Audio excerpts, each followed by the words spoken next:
ಕುರುಬ ಸಮಾಜದ ಮುಖಂಡನ ಮೇಲೆ ಹಲ್ಲೆ. ಅಥಣಿ ಶಾಸಕರು ಮಾಜಿ ಡಿಸಿಎಂ ಲಕ್ಷ್ಮಣ್ ಸೌದಿ ಹಾಗೂ ಪುತ್ರ ಚಿದಾನಂದ್ ಸೌದಿ. ನಿಂಗಪ್ಪ ಕರೆಣ್ಣವರ ಈತನು ಕುರುಬ ಸಮಾಜದ ಮುಖಂಡ ಹಾಗೂ Belagavi DCC bank labour union ಸಂಘದ ಅಧ್ಯಕ್ಷ. ಲಕ್ಷ್ಮಣ್ ಸೌದಿ ಅಳಿಯ ಶಂಕರ್ ನಂದೇಶ್ವರರನ್ನು ಬೇರೆ ಕಡೆ ವರ್ಗಾವಣೆ ಮಾಡಿಸಿದ್ದಾರೆಂದು ನಿಂಗಪ್ಪ ಕರೆಣ್ಣವರ ಈತನನ್ನು ಲಕ್ಷ್ಮಣ್ ಸೌದಿ ಹಾಗೂ ಪುತ್ರ ಚಿದಾನಂದ್ ಸೌದಿ ಮನೆಗೆ ಕರೆಸಿ ಮಾರಣಾಂತಿಕ ಹಲ್ಲೆ ಮಾಡಿದ್ದಾರೆಂದು ಗಂಭೀರ ಆರೋಪ ಕೇಳಿಬಂದಿದೆ.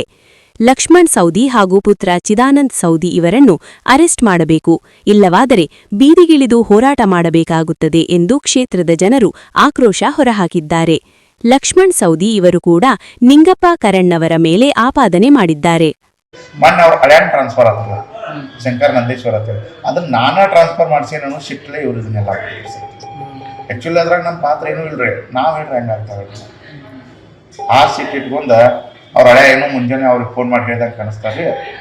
ನಾವು ಓದ್ಕೊಳ್ಳಿ ಕಂಪ್ಲೇಂಟ್ ಮಾಡ್ತೀನಿ. ನಂದು ಏನೈತೆ ಕಾನೂನಾತ್ಮಕ ಎಲ್ಲ ಹೋರಾಟ ಮಾಡ್ತೀನಿ. ಒಂದು ಕಾನೂನಿಂದ ಹೋರಾಟ ಸಿಗಲಿಲ್ಲ ಅಂದ್ರೆ ನನ್ನ ಸಾವಿಗೆ ನೇರವಣೆ ಲಕ್ಷ್ಮಣ್ ಸೌದಿ ಚಿದಾನಂದ್ ಸೌದಿ.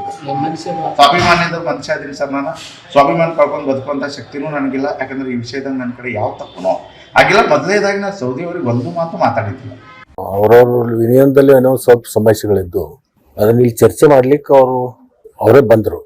ನಮ್ಮ ಮಧ್ಯದಲ್ಲಿ ಕೆಲವೊಂದು ಭಿನ್ನಾಭಿಪ್ರಾಯಗಳು ಬರ್ತಾ ಇದ್ದಾವೆ. ವಿನಯದಲ್ಲಿ ಅಧ್ಯಕ್ಷರು ನಮಗೆ ಹಣ ಕೊಡಬೇಕು ಅಂತ ಹೇಳಿ ಕೇಸಿಂದ ಒತ್ತಾಯ ಆಗ್ತಾ ಇರೋದು. ಈ ವಿಷಯ ನಮ್ಮ ಮಧ್ಯದಲ್ಲಿ ಚರ್ಚೆ ಮಾಡ್ತಕ್ಕಂಥದ್ದಲ್ಲ, ನೀವು ಹೊರಗಡೆ ನಿಂತ್ಕೊಂಡು ನಿಮ್ಮದು ನೀವು ಮಾಡ್ಕೋಬೇಕು ಅಂತಂದು.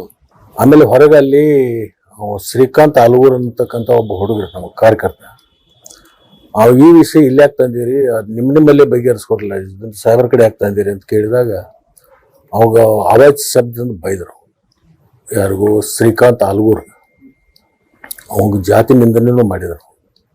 ಆಮೇಲೆ ಅವರವರಿಗೆ ಅದು ನೋಕಾಟ ಆಗಿ ಆಮೇಲೆ ಇಲ್ಲಿಂದ ಹೊರಗೆ ಕಳಿಸಿದನು. ಇನ್ನೇನೋ ಇದ್ರೆ ಜಗಳ ಮಾಡ್ಕೊಂಡು ಹೋದ್ರೆ ಹೊರಗೆ ಹೋಗ್ರಿ ಅಂತ ಕಳಿಸಿದ್ವಿ. ಪಾಪ ಪುಣ್ಯದ ಮಥನವೋ ನೀತಿ ತತ್ವದ ಕಥನವೋ ಬಲಾಬಲಗಳ ಘೋರ ಕದನವೋ ಪ್ರೇಮ ಕಾಮದ ಸದನವೋ ರಾಗ ದ್ವೇಷದ ದೋಷವೋ ಜನ್ಮ ಜನ್ಮದ ಪಾಶವೋ